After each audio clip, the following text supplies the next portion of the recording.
we're at a historic moment in this nation's history. I Yeah. wonder if you could give me some sense of how you see the landscape right now.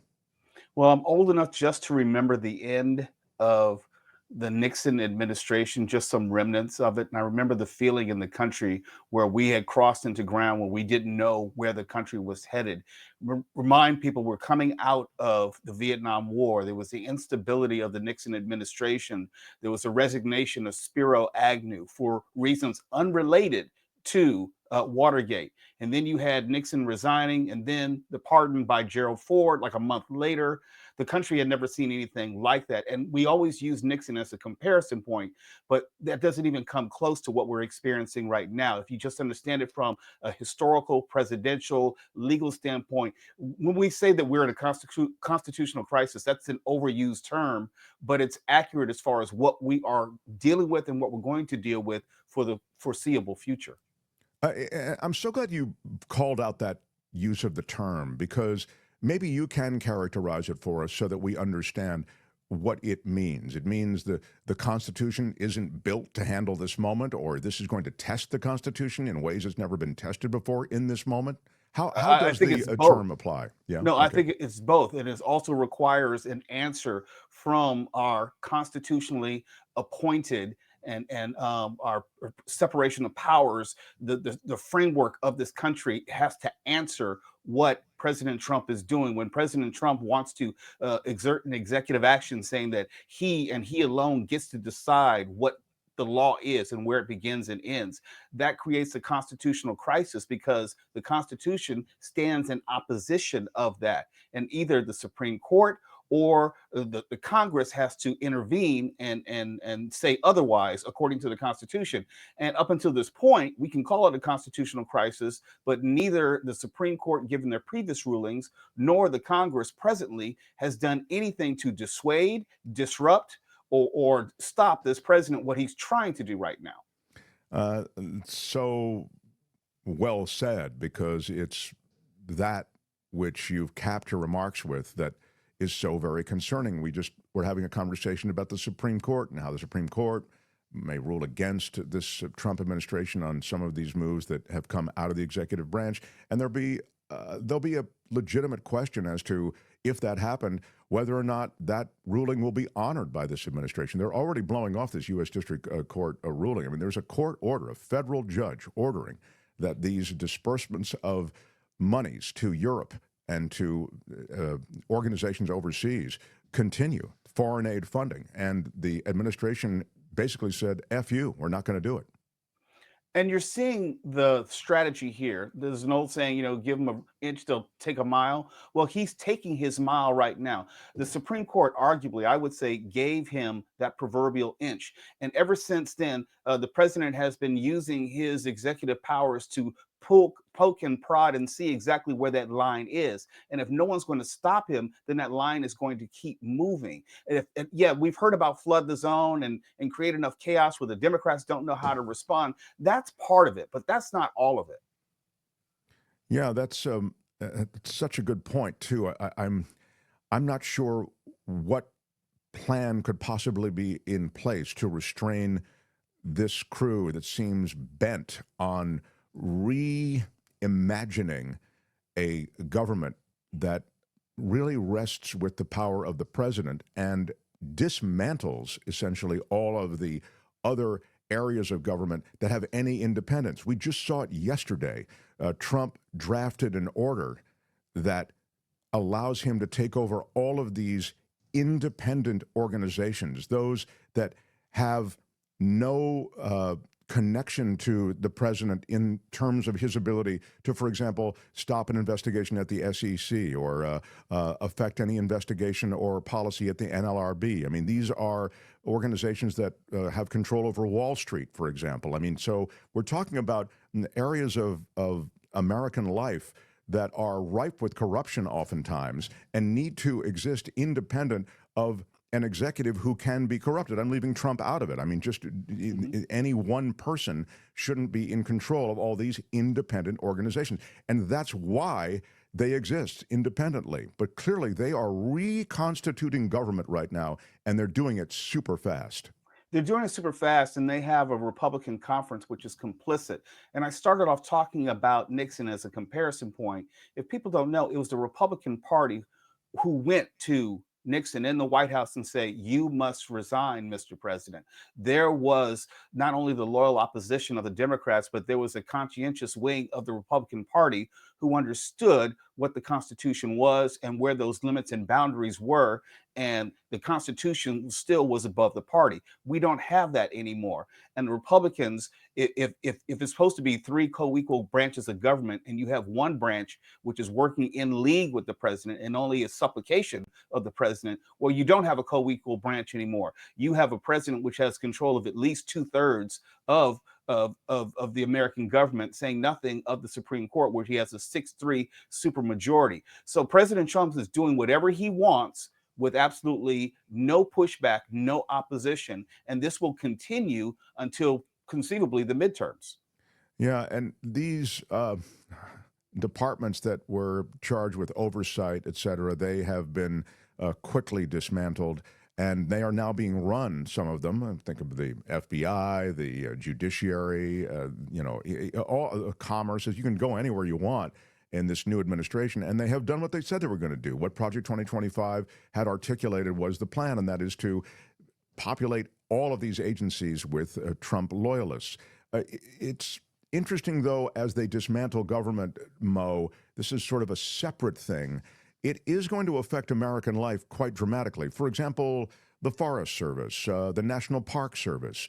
There are thousands being laid off, and they're being decapitated in the same way they were initially. That is, without any kind of evaluation of efficiency or waste or fraud. That's all BS. That's all a smokescreen. They are just cutting personnel. And so when you get rid of those numbers of people across the board, you're going to see the shoe pinch pretty quickly in all of these different areas. I'm wondering if you can just give me your take on how that's going to filter down to American life and where there might be pushback from the populace that's going to begin to feel all this. Well, there may be pushback among the populace, but the populace won't have the power to effectively mount any type of opposition outside of voting. And I think we missed our moment collectively in November. It's nice that we have the 50501 protests, 50 states, 50 protests, whatever it is, all around the country. But that's not going to effectively change anything. We're all going to feel it, some of us more sooner than others. We see it with the FAA. We will feel it with the FDA and the CDC and all these other government agencies who usually work in the background, not the foreground, and protect us. And a lot of times we don't know what they do because they keep us from harm. Now, since they will not be there, we will feel that harm. The easiest way to point to that is the FAA. When you fire air traffic controllers and the NTA the executive director, secretary of the NTSA, and the TSA, that's where we'll feel it. That's where it's most readily recognizable. But the farmers will feel it. You'll have it in every sector and every facet of public life, and also our corporate life as well. As it filters down to the American populace, you will find a rise in anger. And let me just say also this.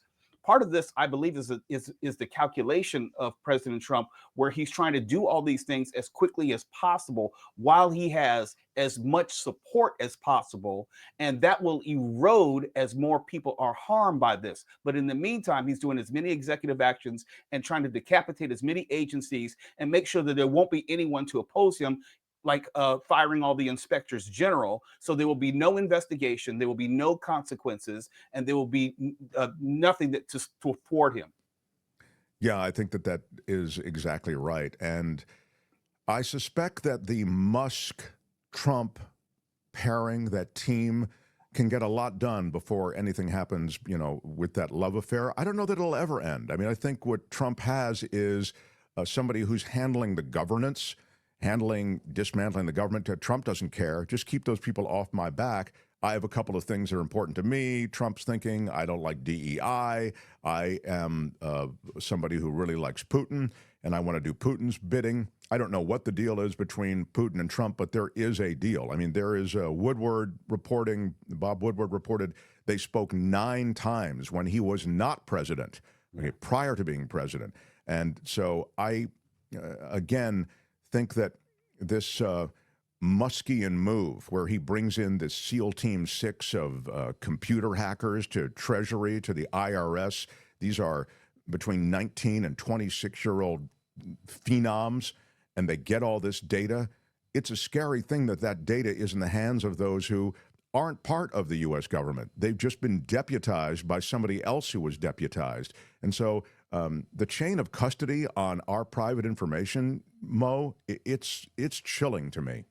And it's too late at this point. It doesn't matter if Tanya Chutkin says, hey, Doge, you don't have access, you don't have legal right to have this information or even access to this information. We have to assume it's already gone. You know, we can copy a drive and everyone's information in a heartbeat. There's that. And there's something, I believe, much more sinister than people have acknowledged when it comes to Elon Musk. If you go back to the Oval Office, and if you're a student of history, the only person who ever speaks from an Oval Office broadcast briefing is the president. If the message is going out to the United States and the world, the only person who ever speaks is the president. And then to have Elon Musk standing there in a baseball cap against the dress protocol in the Oval Office with his kid running around and saying God knows what to President Trump and everyone else suggests to me that Elon Musk has undue influence on the president.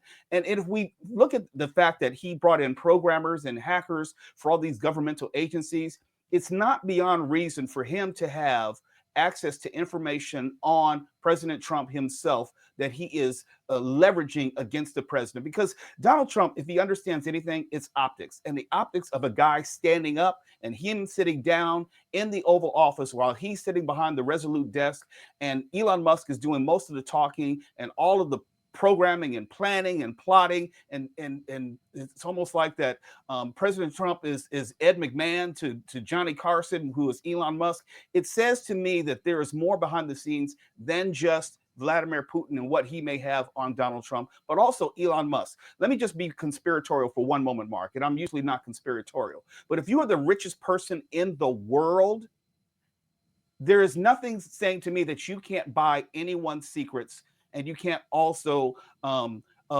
make them available in a way that any foreign power would also want to pay for them.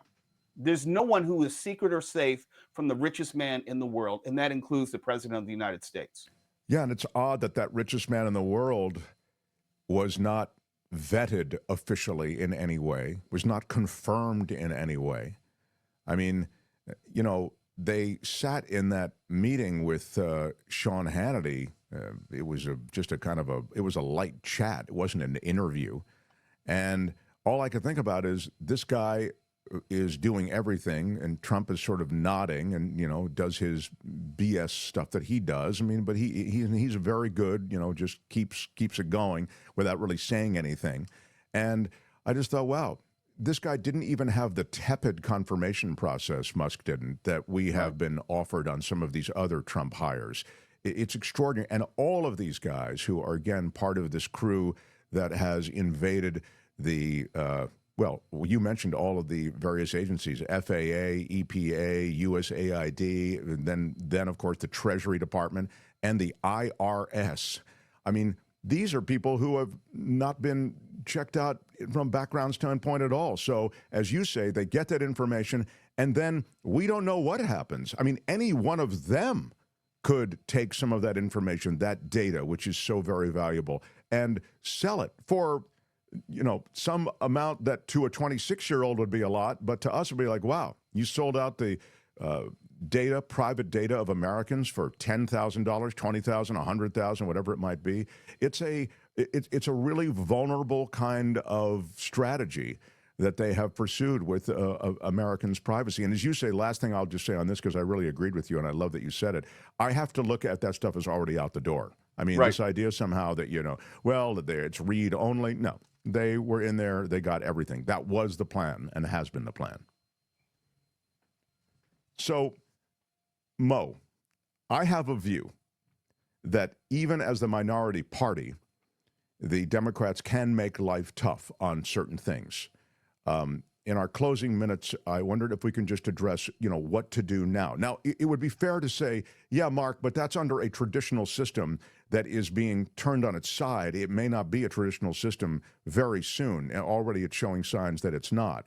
I wonder if you can speak to the short-term and medium-term future and what the Democrats, because they are the opposition party, can do in the face of all this. I don't know in a conventional sense, to acknowledge your point, whether there's anything the Democrats can do. I personally have been very disappointed in Hakeem Jeffries as the minority leader, as far as at least how he's presenting the opposition. It's almost like, well, presidents come and go. The midterms are coming up. We'll just have to wait until then. They have not been active as a party. They have not been not only forceful, but strategic.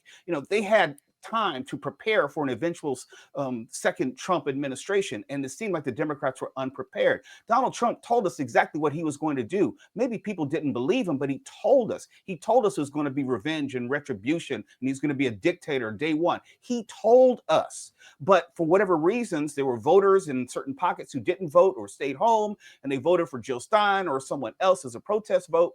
And the Democratic Party, by and large, was unready for this moment. What they can do going forward, I'm not exactly sure, because using the court system has not been effective. Having protests, that has not been effective. Mounting some sort of negative publicity campaign and explaining to everyone how much of a danger Elon Musk and Donald Trump are to this nation, using the phrase constitutional crisis, hasn't been effective. So I don't know what we can do collectively other than sleep in the beds and lie in the beds that we created for ourselves, because this was avoidable. This moment could have been avoided. And now that we're here, I don't know what we can do to get out of it. We can protest until the cows come home. That's not changing a damn thing.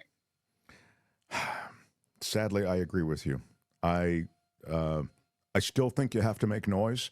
I still think it's a noisy environment. You can't let the propaganda dominate that noise. It will dominate just by virtue of the amplification that the Oval Office gets and that Fox News Channel has, because they're so very powerful. I think you still have to make noise, but I agree with you, which is that sadly that might be a cry in the darkness. Check out Mo Kelly across the radioverse, the KFI radio in Southern California. But as I say, on iHeartRadio, so many more people, I think, Mo, take in your show and a lot of content on the iHeart app, and they can do that with your show later with Mo Kelly.